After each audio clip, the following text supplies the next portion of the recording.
Europe 1, faites entrer l'invité. 10h30 midi, Jérôme Commandeur. Alors ce matin, Jérôme nous présente un personnage qui s'est distingué dans l'actualité il y a quelques semaines. En l'honneur de votre clinique de l'amour, on accueille le chirurgien esthétique Jean-Claude Masse. Bonjour Jean-Claude. Bonjour, alors c'est quoi cette musique de merde là? C'est... Vous arrêtez, Jean-Claude Masse, Jeanne Masse, vous arrêtez ça immédiatement là, les barbouzes d'Europe 1, sinon je vais vous découper les nichons, la scie sauteuse en régime, vous allez voir, blague de couillon. Alors Jean-Claude Masse, on récapitule un petit peu votre histoire. Oui, c'est bien triste mon histoire, quel malentendu. En fait c'est une histoire un peu folle, vous avez exercé la chirurgie esthétique sans jamais avoir été diplômé. Oui c'est ça, c'est ce que je dis, c'est un malentendu, enfin, surtout pour les patients. Michel, rythme. Oui, comment Michel. êtes-vous arrivé dans le milieu du remodelage de la poitrine? Alors, Vous remodelez les poitrines. Oui, alors c'était il y a quelques années, un soir sur mon canapé en regardant Vos idées prennent vie du côté de chez vous. Vous savez, le petit programme court qui présente les gens qui ont fait les travaux, là, pam pam pam. Vous voyez des gens qui pétaient des cloisons, qui élargissaient des fenêtres. Du coup, je me suis dit, mais pourquoi on ferait pas ça avec une paire de miches?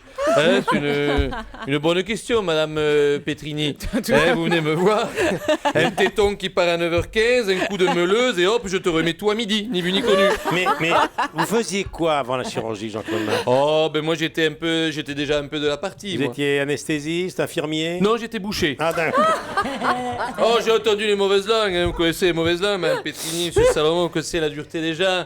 Je vais essayer de pas être vulgaire, mais je me suis fait charger par une belle bande de connards. Ça va, connard, c'est pas trop vulgaire, Michel? Non, vous pouvez y aller. Il y a des connards qui ont dit comment on peut passer de la boucherie à la chirurgie. Mais c'est pareil, tout est une question de dosage dans l'anesthésie.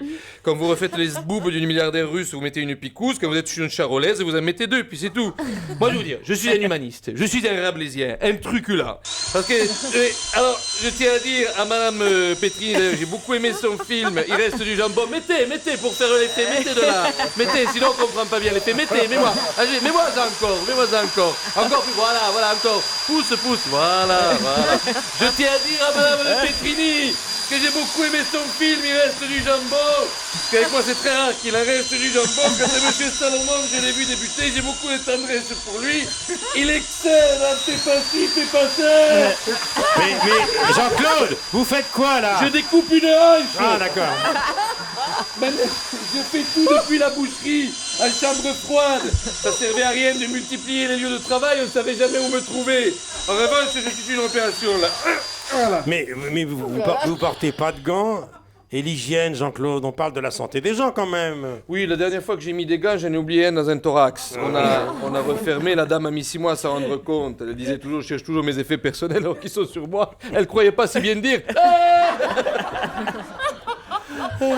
C'est quoi? Qu'est-ce que j'entends là? Comment? Qu'est-ce que j'entends là? C'est quoi ce bruit?